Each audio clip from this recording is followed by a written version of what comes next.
जी है चंद सांसें या नबी तशरीफ ले आओ कि रस्ता तक रही है आपका बीमार की चौखट। मगर साहिब अल्लाह भी बड़ा करीम है, इतना करीम है कि उसकी बारगाह में तौबा कर लो, खुदा की कसम तेरी आंख से आंसू निकलने की देर है, उसके यहां से बख्शिश में देर नहीं लगती। हजरत हबीब यमनी बहुत बड़ा कारोबार था ब्याज का। बीवी अक्सर कहा करती थी, सरताज ये काम छोड़ दो, जब तुम किसी से ब्याज का पैसा लाते हो ना तो गरीबों का दिल दुखता होगा। कभी बीवी की बात नहीं मानी, कभी समझी नहीं। एक दिन फरमाते हैं कि मैंने एक गरीब औरत को ब्याज पे पैसा दिया हुआ था, मैं उसके दरवाजे पे गया, उसने कहा पैसा नहीं है, फिर आके ले जाना। कहते मैं वापस आ गया, फिर दूसरी मर्तबा गया, उसने फिर वापस कर दिया। कहते मैं तीसरी मर्तबा गया, जैसे मैं गया उसने फिर कहा मेरे घर पे कोई कमाने वाला भी नहीं है हबीब यमनी, मेरे पास पैसा भी नहीं है, मेहरबानी करो वापस चले जाओ, कभी पैसा होगा मैं तुम्हें वापस कर दूंगी। अल्लाह अकबर। हबीब यमनी कहते हैं कि मैं क्या बताऊं तुम्हें, जैसी उसने इतनी बात कही थी ना, मैं कहने लगा खातून 3 चक्कर लगा दिए हैं, आज खाली हाथ नहीं जाऊंगा, कुछ ना कुछ लेकर ही जाऊंगा। खातून कहती है अभी मेरे घर में कुछ भी नहीं है, आज 3 दिन का फाका है, बड़ी मुश्किलों के साथ मुझे गोश्त का एक टुकड़ा मिला है, मैं अपने बच्चों के लिए लाई हूँ। महीने गुजर गए, मेरे बच्चों ने गोश्त की सूरत नहीं देखी थी, कई दिन से बच्चों की ख्वाहिश थी माँ अगर हो सके तो गोश्त खिला दे। जब पड़ोस में गोश्त बना करता है, मेरे बच्चे मुझसे बार बार कहा करते थे ए हबीब आज कई दिन के बाद मुझे गोश्त मिला है, उसके सिवा मेरे घर में कुछ भी नहीं है। हबीब कहते हैं फिर ऐसा कर वही गोश्त का टुकड़ा ला के दे दे। जैसे हबीब ने इतना कहा है, खातून की आंखें बरसना शुरू हो जाती हैं। कहते हैं हबीब मेरे बच्चों के दरमियान थोड़ी देर से खुशियां आई हैं, अगर ये गोश्त का टुकड़ा वापस चला जाएगा तो मेरे बच्चों के दिल पे क्या गुजरेगी, मेहरबानी कर बहुत जल्द तेरे पैसों का इंतजाम कर दूंगी, जब वापस चला जा।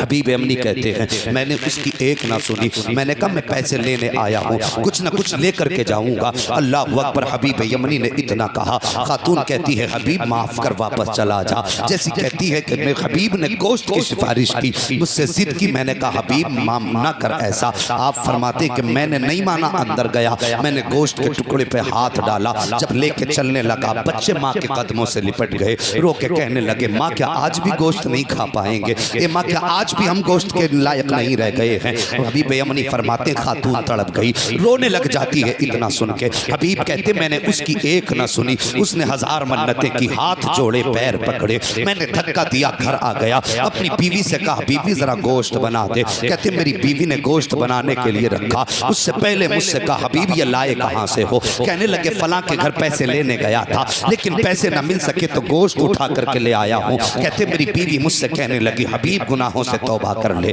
वरना अल्लाह की लाठी में आवाज नहीं हुआ करती है। फरमाते मैंने बीवी को डांटा और कहा जल्दी कर गोश्त बना, ज्यादा मुझे समझाने की जरूरत नहीं है। फरमाते उसके बाद मैं तो नहाने के लिए चला गया, मेरी बीवी ने गोश्त बनने के लिए चूल्हे पे रखा है। फरमाते मैं नहा के वापस आया, मेरी बीवी आई, आने के बाद चूल्हे पर जो गोश्त बन रहा था जिस हांडी में, उसका बर्तन हटा करके देखा तो क्या देखती है, जिसके अंदर नमक मिर्च डाला गया था, पानी डाला गया था, अब वो पानी न था बल्कि सब का सब खून बन चुका था, सारा का सारा खून बन चुका था। औरत की चीख निकल जाती है, रो के कहती हबीब मैंने तुझसे कहा था अल्लाह का अजाब आता है तो आवाज नहीं हुआ करती है, ये देख आज अल्लाह का अजाब उतर चुका है। मैंने कहा खातून क्या हुआ, मेरी बीवी ने कहा देख हांडी में गोश्त की बजाय खून उबल रहा है। फरमाते मैंने देखा मेरा कलेजा धड़कने लग गया, मैं सोचने लगा या अल्लाह अब मैं कैसे बख्शा जाऊंगा, मैंने बड़े गरीबों के दिल दुखाए हैं, मैंने बड़े लोगों को तकलीफ दी है। फरमाते बस मैं तौबा की धुन में निकल चुका,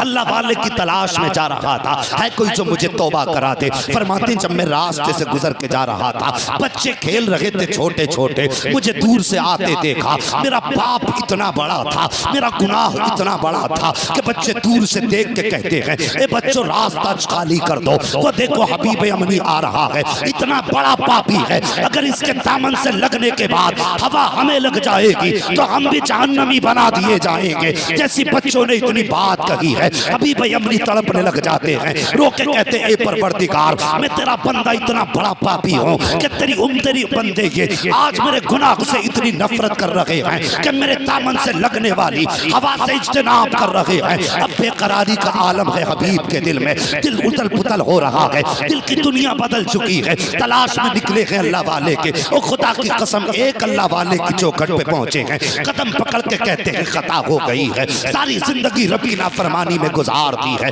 सारी जिंदगी ब्याज लेता रहा हूँ, लोगों को सताता रहा हूँ, मेहरबानी कर दीजिए, हाथ बढ़ा के तौबा करा दीजिए। हबीब अमनी कहते हैं मैंने अल्लाह से सच्चे दिल से तौबा की है, और रोते रोते वापस पलटा। फरमाते फिर वही बच्चे हैं, वही रास्ते हैं, और बच्चों ने मुझे आते हुए देखा है। तो अब बच्चे कहते हैं ए बच्चों रास्ता खाली कर दो, हबीब आ रहे हैं, हबीब अमनी आ रहे हैं। बच्चे कहते हैं इसलिए क्या इस वजह से रास्ता खाली कर दें कि इसके गुनाह दामन से लगने वाली हवा हमें जहन्नमी बना देगी। एक बच्चे ने कहा था नहीं, अब ये हबीब अमनी बन गए हैं, अब इनके दामन से लगने वाली हवा गुनाह जहन्नम नहीं देगी। अब डर ये है कहीं हमारे कदमों से उड़ने वाली खाक अगर हबीब के दामन पे पड़ जाएगी तो हमें दोज़ख में डाल दिया जाएगा। इसलिए कि हबीब जब यहाँ से गया था तो सूदखोर बन के गया था, अब जो वापस आया है तो रब की बारगाह का मुकर्रब बन के आया। क्या बाबा, नारे तकबीर, नारे रिसालत,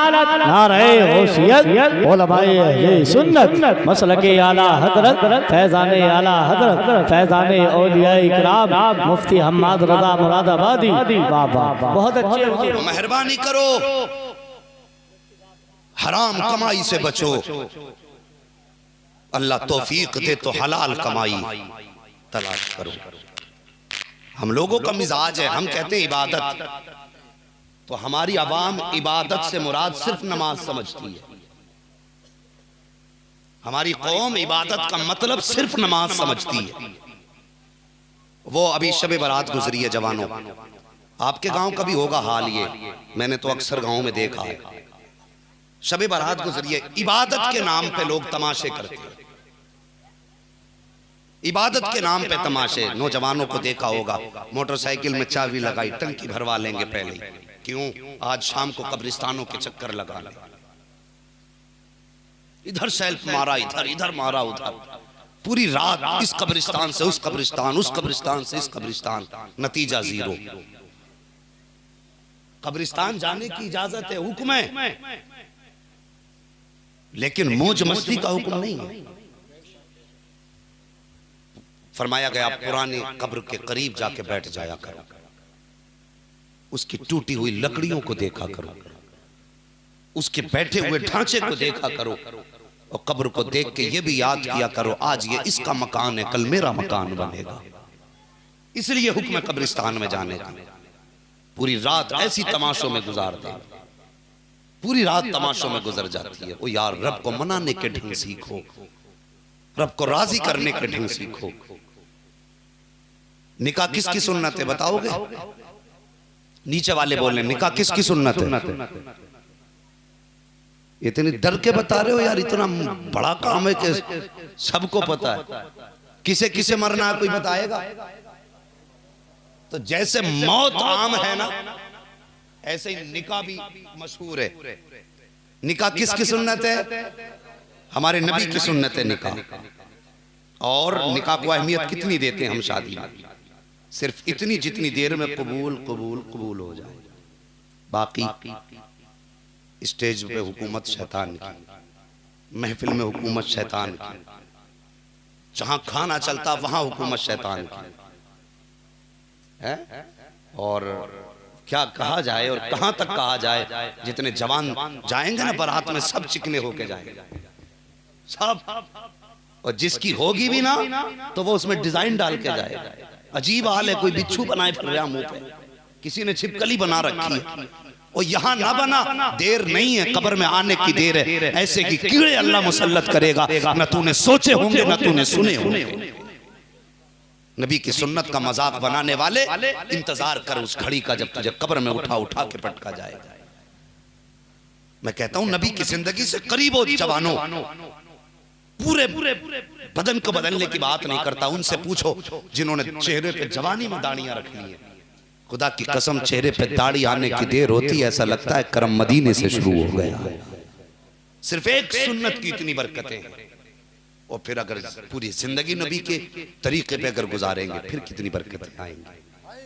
अब हम देखो कितनी रस्में हमारी, वाहियात रस्में, बरातें नहीं चल रही, आफतें चल रही हैं। 600 बरातें, 600 1200। लड़की वाला पूछ रहा कितने आएंगे, कह रहा बस कुछ नहीं 600 लोग हो जाएंगे। कह रहा बस कुछ नहीं 600 हो जाएंगे, और अपना अपना मालूम है 100 कार्ड छपवाएं खाली, ये अपनी औकात है। और लड़की वाले के सर पे पूरे डेले फोड़ रहे हैं। बराती कितने के 600, बस इतनी हो पाएंगे भाई, कहां ज्यादा वादा लोग लेके। वो यार सोच, जिसने बेटी दे दी उसने तुझे सब कुछ दे दिया, इससे भी बड़ी कोई चीज होगी? और कुछ तो इतने ठलुए हैं, पता चल जाए कल बारात जा रही तो आज से खाना छोड़ देते। और कितने बरातियों की जेबों में जंजीरें निकलेंगे, हाजमाने की गोलियां घर से लेके चलते, पेट खराब ना हो जाए। भाई ये सच्चाई है। दावत एक आदमी की होती है तो कहते हैं अल्लाह तुम दोनों भैया चले जाइयो, तरीके कोई।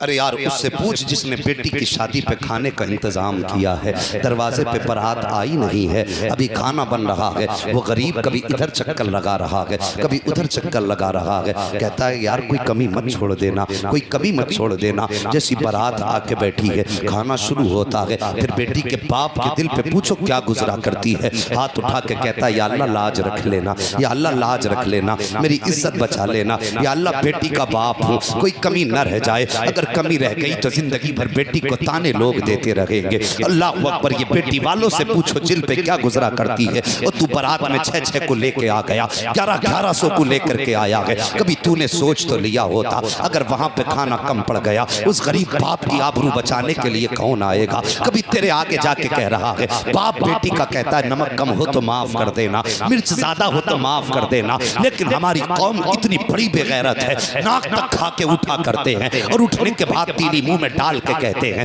सब कुछ ठीक था लेकिन नमक तेज कर दिया गया है, सब कुछ ठीक था लेकिन मिर्च कम रह गई है, और तेरा तो पेट भर गया था, फिर तुझे खाने में ऐब निकालने की जरूरत क्या थी? और तूने नबी का कलमा पढ़ा है, अगर खाने में नमक ज्यादा भी था, तेरे हलक से नहीं उतर रहा था, तू छोड़ देता। ऐसा तो नहीं तेरे घर पे खाने की कमी है, ऐसा तो नहीं यहाँ नहीं खाता तो भूखा मर जाता, कम खाता, एक तो लुक़मे खा के उठ जाता, पानी पी लेता। अगर तुझसे साहिबे खाना पूछता कि बता खाना कैसा लगा, मुस्कुरा के कह देता बहुत अच्छा बना है, अल्लाह बरकतें देते। वो खुदा की कसम सिर्फ गरीब नहीं मुस्कुराता, इसकी मुस्कुराहट के साथ मदीने वाला मुस्तफा मुस्कुरा। वाह वाह वाह वाह, नारे तकबीर, नारे रिसालत, नारे गौसियत, उलमाए अहले सुन्नत, मसलके आला हजरत, फैज़ाने आला हजरत।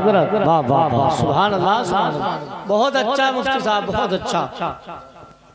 ये आम बातें हैं हमारे समाज में, खा के अभी उठे नहीं, ऐब पहले निकालने शुरू कर दिए। आ तुझे नबी की जिंदगी बता दूं, दूसरों के कानों में कमियां निकालने वालों, अपने आप को बड़ा शान वाला समझते हो। मैंने अक्सर देखा है जिनको सही से जिंदगी में मिर्च खाने ना मिली ना, वो कहते यहाँ पे मिर्च सही नहीं है। जिनकी चक्कियों पे चूहे अजान देते रहे, वो खानों में ऐब निकाला करते हैं। आ तुझे नबियों के सुल्तान की कहानी बताऊं, सैयदुल अंबिया की दास्तान सुनाऊं। आ फतेह मक्के का दिन है, मेरा नबी आ रहा है, हजारों सहाबा साथ हैं, अल्लाह अकबर, हजारों तलवारें हैं। मेरे नबी ने मक्के में शान से कदम रखा है। ये वही मक्का है जहां से रात में निकाला गया है, ये वही मक्का है जहां पे रास्ते में पत्थर मारे गए हैं, ये वही मक्का है जहां पे रास्ते में कांटे बिछाए गए हैं, ये वही मक्का है जहां पे कलमा पढ़ने के बदले में खानदान टूटे हैं। इसी मक्के में जब मेरे नबी फातेह बन के तशरीफ लाए हैं, खुदा की कसम गर्दन झुकी है मुस्तफा की। आज मक्के के बड़े बड़े ताकतवर हाथ बांधे खड़े हैं।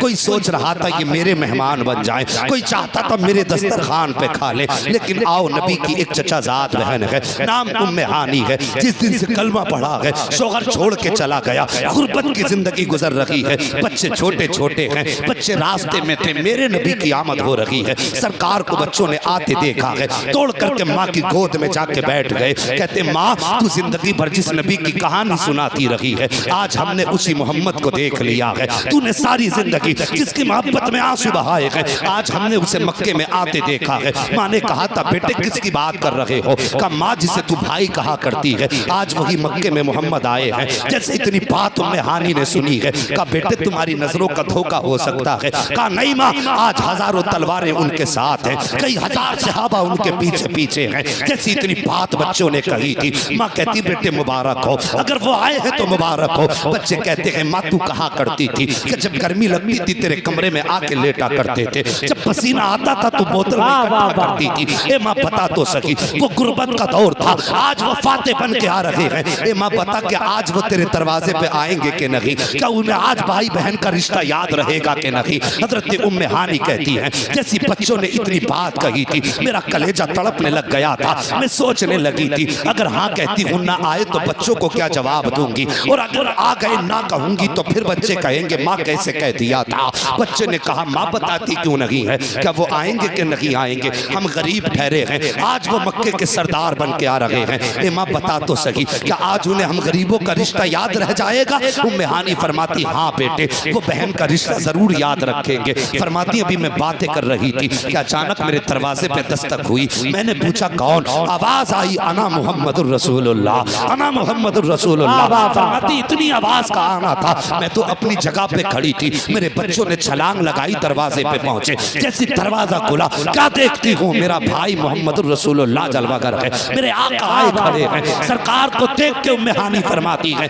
मैं सोचती रह गई आ गए मेरी चौखट पे, अल्लाह अकबर। नबी फरमाते उम्मे हानी सिर्फ देखती रहोगी या अंदर आने की इजाजत दोगी। उम्मे हानी कहती है मैंने कहा हुजूर तशरीफ लाइए, फरमाते आका तशरीफ लाए, और आने के बाद मेरे घर के अंदर कोई आलीशान बिस्तर न था, गुर्बत का जमाना था, शौहर छोड़ के चला गया था, बच्चों को कैसे पाल रही थी ये सिर्फ मैं जानती हूँ। का हुजूर आए और आने के बाद बैठने का इरादा किया तो नबी ने चादर नहीं देखी थी, नबी ने बिस्तर नहीं ढूंढा था। फरमाती मेरे आंगन में एक फटा हुआ बोरिया बिछा हुआ था, मेरे सरकार आके उसी पे बैठ जाते हैं। फरमाती सरकार बैठे हैं और फिर मेरा चेहरा देख भी रहे हैं, आंसू भी बहा रहे हैं। उम्मे हानी फरमाती है उसके बाद नबी फरमाते हैं उम्मे हानी मेरी बहन बहुत तेज की भूख लगी है, घर में कुछ खाने को हो तो जल्दी ला करके दो। उम्मे हानी फरमाती जैसे नबी ने इतनी बात कही थी मैं फौरन उठी हूँ, जाकर के मैं सोचने लगी या अल्लाह आज तेरा महबूब मेरा मेहमान बना है, मेरे घर में खाना बनाने के लिए कुछ भी नहीं है, तेरे महबूब को क्या खिलाऊं। फरमाती मैं सोच ही रही थी, नबी फरमाते हैं उम्मे हानी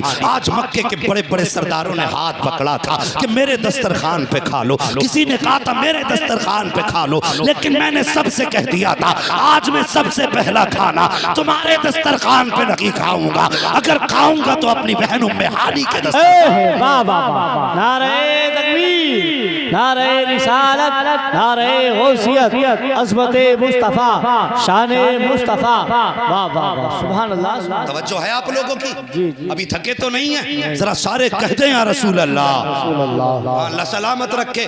आज अपनी जिंदगी का जायजा लीजिए साहिब, किसी के दस्तरखान में ऐब निकालना बहुत आसान है, और कुछ लोग इतनी नजाकत में आ जाते हैं, खास करके जो नए अमीर होते हैं। जी जी, नए अमीर और पुराना गरीब बराबर होते हैं, उनकी प्यालियां बता देती हैं कि किस औकात का आदमी है।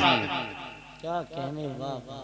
जिन्हें नई नई दौलत मिलती है ना तो परायों की बात नहीं करता, जब अपने सगों के घर जाते हैं ना तो पहले कितनी भी साफ बिस्तर हो यूं कपड़ा लेंगे और ऐसे झाड़ेंगे, कितनी भी साफ है, नजाकत दिखा रहा है। क्या दिखा रहा है कि ये बिस्तर तेरे लायक नहीं है, या तूने जो कपड़े पहने ये मैले हो जाएंगे। और खुदा की कसम कपड़े मैले हो तो चल जाएगा, अगर दिल मैला हुआ तो नहीं चल सकता है। इतनी गंदगी तो कपड़े में भी नहीं आ सकती जितनी तूने दिल में भर रखी है। जी जी, सगा भाई बहन के दरवाजे पे जाए बिस्तर झाड़ के बैठता है, पानी लाना, गिलास उठाएगी बहन भांजी, कहता जरा सही से धो लेना, क्यों? जहर लगा है उसमें? नहीं, ये दिखाना चाहता है कि तेरी औकात ये कि तू गरीब है, मैं अमीर हूं। खाने बैठेगा बर्तन में, प्लेट उठा के यूं यूं देखेगा, कुछ लगा तो नहीं है। जिसकी अपनी औकात ये है कि जिस बिस्तर पे ये खुद सोया करता उस पे कुत्ते बैठा करते। अल्लाह बहन के घर जाकर के बिस्तर देख रहा है, प्लेट देख रहा है। और यार कभी तूने सोचा, तूने जैसी प्लेट को हाथ लगाया यूं देखने लगा, और तूने ना सोचा लेकिन बहन को एहसास हो गया कि इसने आज मुझे गुर्बत का एहसास दिला दिया है। तूने जाके बिस्तर झाड़ा, तूने भले न सोचा लेकिन बहन समझ गई इसने मुझे गरीबी का ताना दे दिया है। और मेहरबानी करो, बहन के घर जाके उसे छोटा ना समझा करो। अगर बहन गरीब भी है तो तेरी बहन लगा करती है। खुदा की कसम ये वो है, अगर तू गरीब होता, ये अमीर होती, मर जाती, तेरा दामन न छोड़ती। दुनिया अगर तुझे गरीब कहती ना, सीना आगे करके कहती सुन ये भाई मेरा है, गरीब जरूर है, अगर पैसे की बात है तो फिक्र न करना, और भाई बात तेरी होगी, दौलत तेरी बहन की आगे आ जाएगी। ये बहनों के ताल्लुकात होते हैं। लेकिन आज हम हैं तो बहनों को रुस्वा करने पे लगे हैं, अपने रिश्तेदारों में छोटा बड़ा दिखा रहे, छोटा बड़ा कि तू छोटा है मैं बड़ा हूं। जी जी कब तक बड़ा है बे? जब तक आंख बंद नहीं हो रही है, वरना तुझे भी कफन उतना ही मिलेगा जितना गरीब को मिलेगा, उतनी जगह मिलेगी कब्रिस्तान में जितने गरीब को मिलेगी। और किसी को छोटा होने का एहसास न दिला। रिश्ते कैसे निभाए जाते मेरे नबी से सीख। हजरत उम्मे हानी कहती, नबी ने फरमाया उम्मे हानी भूख बहुत तेज की लगी है, कुछ हो तो लाओ। फरमाती किचन में गई, मैं सोचने लगी अल्लाह तेरे महबूब को क्या पेश करूं। मैं भी बेकरार थी, मैं सोच रही थी क्या खिलाऊं नबी को, घर में कुछ बनाने के लिए नहीं है। फरमाते मैंने अभी कुछ देर लगाई थी, अचानक मेरे नबी की आवाज आती है उम्मे हानी कुछ ताज़ा मत बनाना, बल्कि जो भी रखा हो घर में वही ला करके खिला दे। अल्लाह अकबर। जानते हो ये मेरे नबी ने क्यों कहा?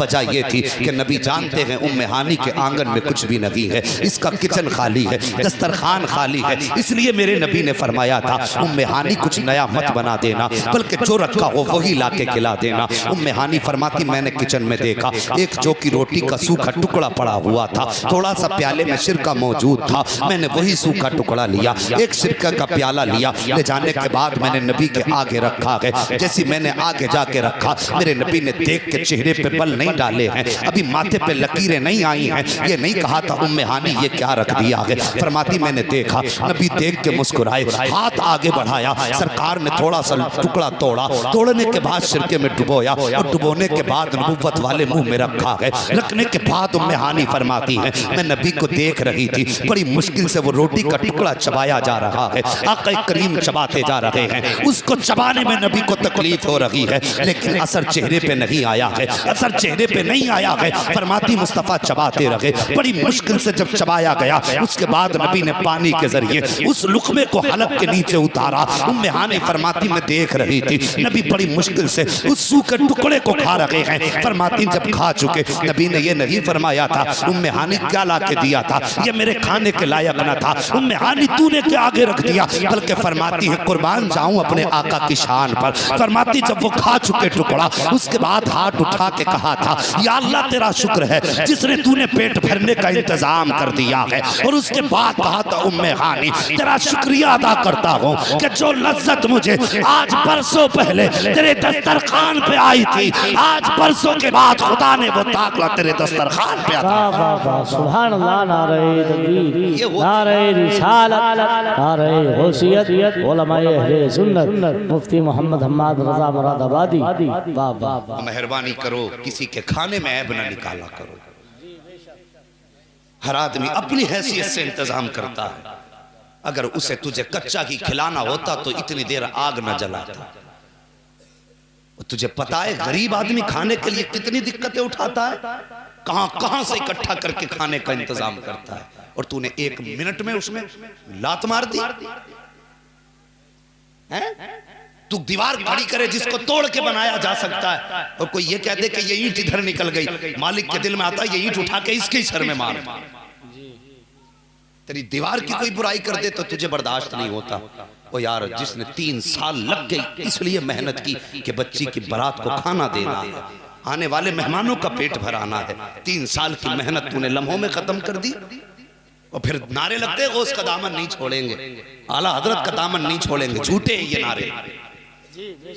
ये नारे तब अच्छे लगेंगे जब तुम किसी की कमी देखो तो उस पे पर्दा डाल के चलो। अगर किसी गरीब के यहाँ कमी देखो, ओ यार चार चार जाया करते हो, पता चले ना बेटी का निकाह है तो आधा खाना घर से खा के चले जाया करो। वहां जाकर के सिर्फ उसका दिल रखने के लिए 2 लुक़मे खा लिया करो। ओ खुदा की कसम, तूने अपने हिस्से का अगर एक वक्त का खाना किसी बाप के दस्तरखान पे छोड़ दिया और वो खाना किसी बराती के पेट में चला गया और उस खाने के बदले में बेटी के बाप की इज्जत बच गई, तो याद रखना तू कब्र में बाद में पहुंचेगा।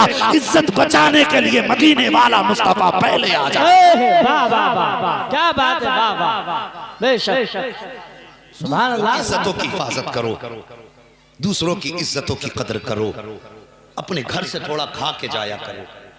वहां पे जाके हमें पेट नहीं भरना, वहां जाके नबी के कलमा पढ़ने वाले की इज्जत भी बचानी है। ये काम है दावतों वाले को, बरातों वाले अल्लाह माफ करे। पहले ही कहता है लड़का वाला स्टैंडिंग में खाना चाहिए। वो बता देता मेरे साथ जितने आ रहे हैं सबके सब गधे हैं। हाँ, गधे ही खड़े होके खाते, इंसानों का तरीका तो बैठ के खाने का है। पहले ही बता देता गधे आ रहे हैं जितने खाएंगे, और खाने का भी वही स्टाइल। वो लगे होते हैं। मैं 1-2 बारात में चला गया भाई, निकलना भारी पड़ गया। मौलवी को तो ऐसी जगह पानी तक नसीब नहीं होता भाई। हाँ, निकलना भारी पड़ गई। ये मत सोचना, इसलिए मैं कह रहा हूं कि हमें ना मिला था खाना। अल्लाह का शुक्र है, अल्लाह की तकदीर से सबको रिज़्क मिलता है। जिसका जहां दाना लिखा है वो टाला नहीं जाता, और जहां है ही नहीं वो मिल ही नहीं सकता। ये याद रखिए। तो करते क्या, प्लेट में रख लिए, और देखो जहां खाएंगे ना वहां आपको आधा फेंका हुआ मिलेगा, फेंका हुआ मिलेगा। इतनी तज़ीक़, इतनी बर्बादी हम करते हैं।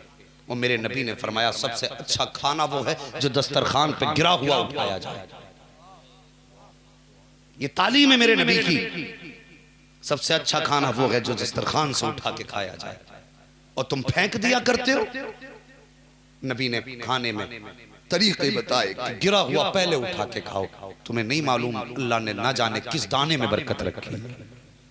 यह है हमारे बीच तरीके नहीं। मौलवी ऐसी हदीस सुना दे जो सब एक रात में जन्नत में चले जाए। इतनी सस्ती है ना, ले लिया आके। अगर जन्नत इतनी सस्ती होती ना, हजरत बिलाल कोड़े नहीं खाते। इतनी सस्ती होती जुनैरा की आंखें नहीं निकाली जाती। इतनी सस्ती होती हजरत सुमैया को नेजा नहीं मारा जाता। इतनी सस्ती अगर जन्नत होती हुसैन करबला में 72 ना लुटाते। कितनी कीमती है जन्नत, ये पूछे कोई हुसैन से। कितनी कदर है जन्नत की, कोई पूछे नबी के चचा मीरे हमजा से, जिन्होंने कलेजा इसलिए दे दिया कि अल्लाह की जन्नत मिल जाएगी। हमारे दिमाग ही खराब हो गए। खड़े होकर पेशाब कर कहता गौस का दामन नहीं छोड़ेंगे, शर्म नहीं आती? अभी तो इंसान नहीं बना, उनका गुलाम कैसे बन गया? तरीके अपनाओ जवानों, अपनी जिंदगी को मुस्तफा की जिंदगी के करीब करो। यही कामयाबी है। दुनिया में घूम आओ, कोई कहे मगरिबी तहजीब तरक्की का रास्ता नहीं। दिलों में रहम पैदा करो, एक दूसरे के लिए हमदर्दी पैदा करो, एक दूसरे का गला काटने पे लगा। आज मशवरे लेते हैं शादी ब्याह में, भाई खाने में कैसे कैसे कर ले, तो 3 सही मशवरे देने वाले होते तो एक बिगाड़ने वाला भी आता। कहता नई बात कर दी, इतना गोश्त डालोगे? वो सोचता खाना कम पड़ जाए और ये बेइज्जत हो जाए। ओ यार, ये दिलों का मैल पहले निकाले हम। हमारे दिलों में जो गंदगी है ना, पहले इसे साफ करें और दिल को एक दूसरे की मोहब्बत से सजा लो। खुदा की कसम दिल तुम्हारा होगा, उस पे मेहरबान मदीने वाला हो जाएगा। सीधी सी बात है, जब तक दिल साफ नहीं है तब तक कुछ नहीं मिलने वाला। हाँ, तवज्जो करें, दिलों को साफ करें, मोहब्बत पैदा करें, एक दूसरे से नरमी। हमारे बीच नरमी है ही नहीं, कोई किसी के साथ रहम करने तैयार नहीं, गले काटने तैयार है, मारने तैयार है। और यार हम उस नबी के उम्मती हैं जिसने इंसान तो क्या, उसने जानवरों से भी प्यार किया। जानवरों के लिए भी वो रोया नबी। एक दिन मेरे नबी जंगल की तरफ जा रहे हैं, एक आवाज आई, अगिस्नी या रसूल अल्लाह। मेरे नबी ने इतना सुनाना ठहर गए। वो आवाज इंसान की नहीं थी, जानवर की आवाज थी। आज ना जो घर से जितना बड़ा प्रधान बन के निकलता है, उसके घर में जाके देखो इतना बड़ा मुसीबत बना हुआ वो घर के लिए। सही बता रहा हूं मैं, बाहर निकलेगा यूं टोले मारे, अपने आप को सबसे बड़ा अक्लमंद बताएगा और सोचेगा सबसे बड़ा इज्जतदार मैं हूं। ये सबसे बड़े ऐसे ऐसे लोग निकलते हैं अंदर से कि जो माएं तड़पती रहती हैं, एक बार मुड़ के नहीं देखते, बाप आवाज देते रहते हैं, देखने को तैयार नहीं। और नबी का अखलाक तो ये है, माँ बाप तो वो हैं जिन्होंने पैदा किया है, वो जानवर के साथ उनका प्यार देखो। आवाज आई अगिस्नी या रसूल अल्लाह, या अल्लाह के रसूल मेरी मदद कीजिए। ये आवाज इंसान की नहीं जानवर की आवाज थी। हुजूर वहां पहुंचे जहां से आवाज आ रही थी। क्या देखते हैं, एक जानवर है जिसे हम और आप हिरनी कहा करते हैं, उसके पैर में फंदा पड़ा है, जाल में फंसी है वो। उसने मेरे नबी को आते देखा, पुकार के कहने लगी हुजूर मैं आपसे चाहती हूँ मेरी मदद कर दें। मेरे नबी ने फरमाया कहना क्या चाहती है? खुदा की कसम मेरा नबी वो है जो जानवरों की बोलियां समझता है, गूंगों की बोलियां समझता है। जानदार तो छोड़ो, वो तो पत्थरों की बोलियां समझ लेता है। ना जानने वालों की बोलियां वो समझ लेता है, ना बोलने वालों की बातें सुन लेता है। खुदा की कसम मेरे नबी कहे। हिरनी कहने लगी मुझे आज़ादी चाहिए, मैं वादा करती हूँ वापस आ जाऊंगी। मेरे नबी ने फरमाया जाना क्यों चाहती है? उसने कहा हुजूर पहाड़ी के पीछे मेरे दो छोटे छोटे बच्चे हैं, मैं रात से शिकार में इस जाल में फंसी हूँ, मेरे बच्चे मेरे इंतजार में होंगे, हुजूर वो भूखे होंगे प्यासे होंगे। आका मुझे यहाँ से इजाजत है, मैं जाऊँ उन्हें दूध पिला के वापस आ जाऊंगी। मेरे नबी ने फरमाया क्या तू सच्चा वादा करती है? हिरन कहने लगी कौन है कायनात में जो आपसे वादा करते और उसे सच्चा ना कर सके? आपसे कहने के बाद झूठ कौन बोल सकता है? मेरे नबी ने फरमाया वापस आएगी। उसने कहा वादा करती हूँ हुजूर बच्चों को दूध पिला के वापस आ जाऊंगी। और साकिब ये जानवरों का प्यार अपनी औलाद से होता है। अगर जानवर अपने बच्चों से इतना प्यार करता है तो फिर इंसान कितना प्यार अपनी औलाद से किया करता होगा। आज जवान बड़ी आसानी से कह देता है, माँ बाप से कहते थे तुमने हमारे लिए किया ही क्या है, और तुझे जवान किया ये क्या ये कम था, तुझे कमा के खिलाते रहे क्या ये कम था, तेरी हड्डियों को ताकत दी क्या ये कम था, तेरे जिस्म को मांस चढ़ाया क्या ये कम था, तुझे बोलने की ताकत दी क्या ये कम था,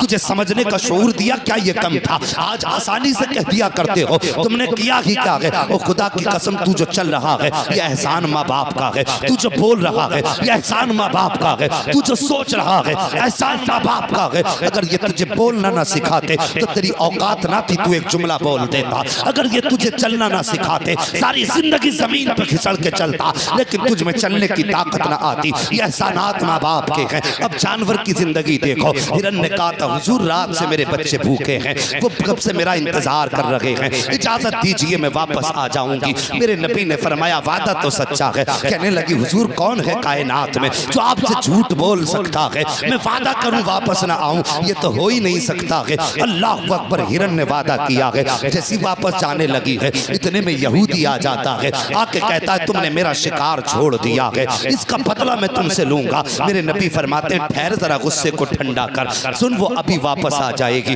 उसके तो छोटे छोटे बच्चे हैं, मुझसे कह के गई है दूध पिला के आने वाली है। यहूदी कहने लगा वाह जी, कभी ऐसा भी हुआ है कि जानवर भी कभी बोला करते हैं या जानवरों ने वादे किए हो और वो वापस आए हो? मेरे नबी फरमाते ठहर इंतजार कर ले। उसने कहा सुनो जी मुझसे वादा तुमसे करके गई है, मैं उस वक्त तक तुम्हें नहीं जाने दूंगा जब तक हिरन नहीं आ जाता है। जैसे उसने बहस की मेरे नबी खड़े हो गए, वो हाथ पकड़ के खड़ा है। थोड़ी देर गुजरी है कि वो हिरन अपने दौड़ी चली आ रही है, मेरे नबी के पास आई है। आने के बाद कदमों पे सर रखा है, कहती हुजूर मैंने वादा सच्चा कर दिया है। मेरे नबी फरमाते हैं आने में इतनी देर क्यों लगा दी? उसने कहा हुजूर मैं जब बच्चों में गई मेरे बच्चों ने मुझसे पूछा था माँ रात कहाँ चली गई थी, कब से तेरा इंतजार कर रहे हैं। जैसे इतनी बात कही कब से तेरा इंतजार कर रहे हैं। अल्लाह अकबर। इतनी बात कहने की देर थी।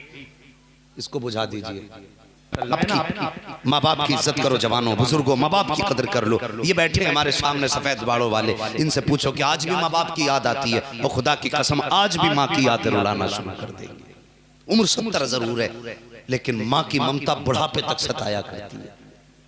हाँ ये माँ बाप का प्यार होता है। और हम हैं कि बस बड़ी आसानी से माँ बाप के खिलाफ जबान चला दिया करते। तवज्जो कीजिए, आई ना आके मेरे नबी ने फरमाया, हिरन बता तो सही इतनी देर कैसे लगा दी? उसने कहा, हुजूर मैं बच्चों को दूध पिलाने गई थी, मेरे बच्चों ने मुझसे कहा माँ रात कहाँ गुजारी, हम कब से तेरा इंतजार कर रहे थे, भूख लगी थी। मैंने कहा बच्चों मुझे एक जाल ने फंसा लिया था, मैं एक जाल में फंस गई थी। बच्चे कहने लगे माँ फिर कैसे छूटी? मैंने बच्चों से कहा कि बच्चों सैयदुल अंबिया आ गए थे, मैं उनसे कह के आई हूँ। बच्चों ने कहा था माँ क्या फिर वापस जाना है? मैंने कहा हाँ बच्चों, मैंने नबियों के सरदार से वापस वादा किया है, मुझे वापस जाना पड़ेगा। जैसे इतनी बात हिरन ने कही बच्चों से, बच्चे माँ के कदमों से लिपट जाते हैं। हिरन कहती हुजूर मेरे बच्चे मुझे आने नहीं दे रहे थे, कोई बच्चा आगे से आ रहा था, एक बच्चा पीछे से पैरों में अटक जाता था, कहता था माँ छोड़ के ना जा। बच्चे हिरन कहती आका बड़ी मुश्किलों से बच्चों को समझा के आई हूँ, मेरे नबी ने इतना सुना नबुव्वत वाली आंखें बरसने लग जाती हैं। सरकार रोए और रोने के बाद आका की आंखें बरसी ना। फरमाया सुन यहूदी,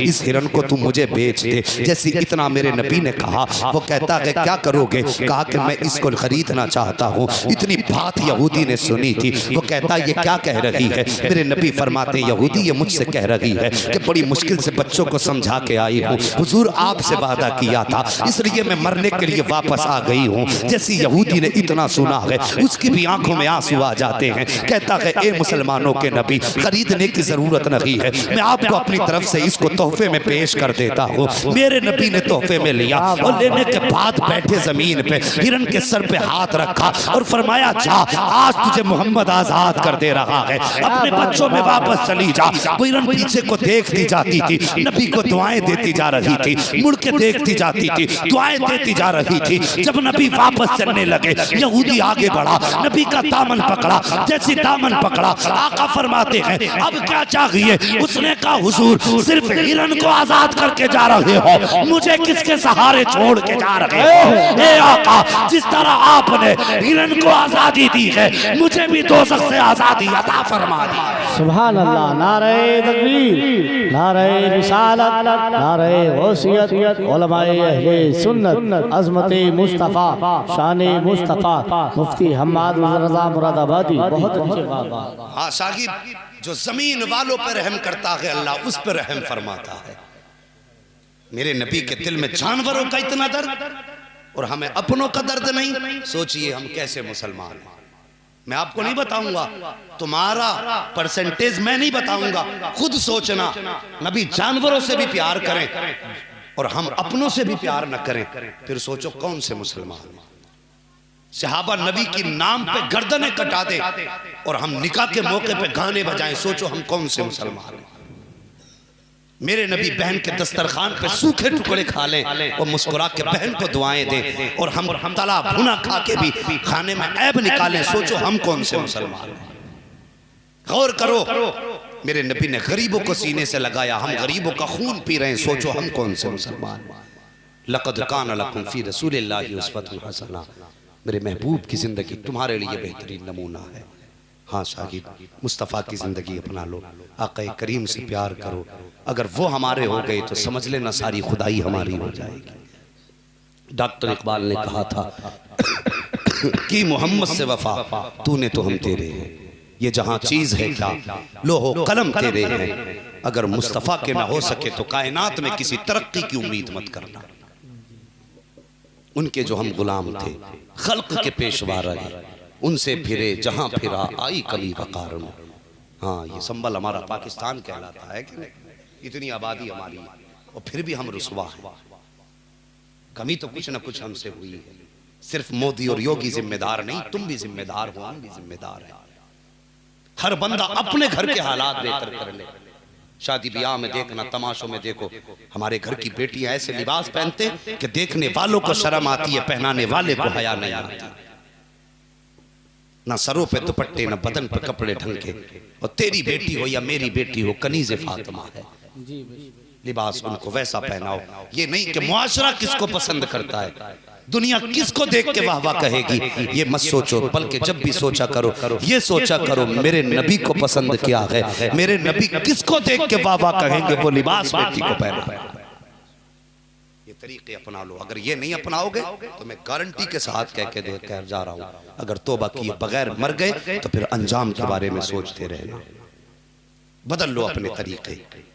सिर्फ ये नहीं, इतनी आसान भी जन्नत नहीं है। हाँ, उसके कर्म के ऊपर है। आज बैठे हो, ना जाने वो किसके सदक़े में आज सबकी खताएं बख्श दे। हम तो माइल बकरम हैं, कोई साइल ही नहीं। राह दिखलाएं किसे रह रवे मंजिल ही नहीं। और क़यामत में याद रखना, जन्नत जो मिलेगी ना, जिसको भी मिलेगी, या तो खुदा की रहमत से मिलेगी या मुस्तफ़ा की शफाअत से मिलेगी। दो ही चीजें हैं जो जन्नत देगी, या तो रब की रहमत जन्नत देगी या मेरे मुस्तफ़ा की शफाअत जन्नत देगी। ये सच है, नबी कब्र में आएंगे। ये भी सच है, नबी हश्र में शफाअत करेंगे। लेकिन थोड़ा सा जरा मुंह ऐसा बना के मर जाओ कि कब्र में मुस्तफ़ा आए तो मुंह दिखाने में शर्म ना आए। हाँ, चेहरे पे कफन जब पड़ा हो ना, तो सीने पे नबी की सुन्नत भी लगी हो, और फरिश्ते कफन हटाएं तो पूछने की जरूरत ना पड़े, दाढ़ी बता दे मुस्तफ़ा का आशिक कब्र में आ गया। हाँ जवानों, चेहरों पे दाढ़ियां सजा लो। इससे कुछ उम्रें घटा बढ़ा नहीं करती, इतना जरूर है, इससे इज्जतें जरूर बढ़ जाया करती है। गुनाहों में कमी आ जाती है दाढ़ी से। हाँ, ज़बानें सही चलने लगती है, बात में वजन होने लगता है जिसके चेहरे पे दाढ़ी आ जाती है।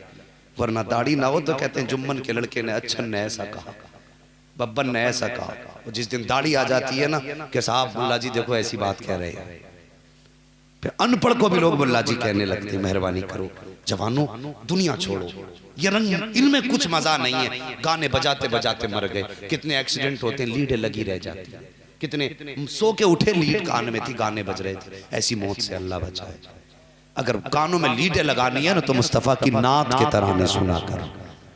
सुबह को खेत में जाओ तो नात पढ़ते हुए जाओ, और किसानों हल चलाओ तो नबी की नात पढ़ते हुए हल चलाओ। जमीन की जुताई करो तो नात पढ़ते हुए करो। तेरी मेहनत भी रंग लाएगी, मुस्तफ़ा की नात भी रंग लाएगी।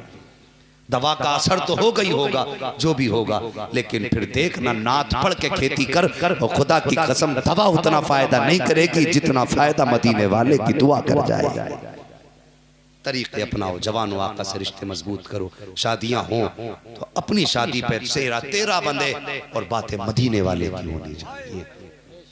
यही आका की गुलामी का सबूत है। खाली गोश्त खाना, टोपी ओढ़ लेना, कुर्ता पजामा पहन लेना गुलामी के लिए काफी नहीं है। हाँ, अपनी हर खुशी पे नबी को याद रखो। मरने की तरफ देख, न जीने की तरफ देख, जब चोट लगे दिल पे मदीने की तरफ देख। हमारा रिश्ता मदीने से मजबूत है। हाँ साहिब, जवानों रिश्ते मजबूत कर लो आका से। आज से अहद कर लो, अब तक जिंदगी अपनी मर्जी से गुजरी थी, आज के बाद जिंदगी मदीने वाले की मर्जी से गुजारनी है। रोजी हलाल तलाश करो, दिलों में रहम पैदा करो। खुशी के मौके पे भी नबी को याद करो, गम के मौके पे भी नबी को याद करो। उनसे रिश्ता पुराना है। अल्लाह हमारे उन भाइयों को, उनके परिवार वालों को, घर वालों को मौला दोनों जहान की बरकतें दे, जिन्होंने इस पुरफतन दौर में भी, जिसमें लोग गाने बजाने की तरफ भाग रहे हैं, नबी के जिक्र की महफिल को सजाया है। वो कोई दुआ करे न करे, आज मैंने मुस्तफ़ा की बातें की, इन शुआरा ने उनकी तारीफ की, और खुदा की कसम जब ये खबर मुस्तफ़ा की बारगाह तक गई होगी, यकीनन कब्र में मेरे मुस्तफ़ा ने हाथ उठा के कहा होगा, या अल्लाह जो अपनी खुशी के मौके पर मुझे नहीं भूले हैं, क़यामत के दिन उनको मेरे दामन में जगह अता फरमा दे। हाँ बस साहिब, वल्लाह वो सुन लेंगे, फरियाद को पहुँचेंगे। इतना भी तो हो कोई दुआ करे दिल से। अल्लाह करीम इस महफिल पाक को अपनी बारगाह में कबूल फरमाए। हमारे उन भाइयों को जिन्होंने शादी की तकरीब में जिक्र खैर की महफिल का इनेकाद किया गया, अल्लाह ताला उनकी नस्लों को आबाद रखे, और उनकी नस्लों में आने वाले हर फर्द को अपने हबीब का सच्चा इश्क अता फरमाए। हमारी वो बहन जो परसों को रुखसत होने वाली है, अल्लाह करे उस बेटी का नसीब औजे सुरैया को पहुँचे, उस बेटी का नसीब अच्छा हो।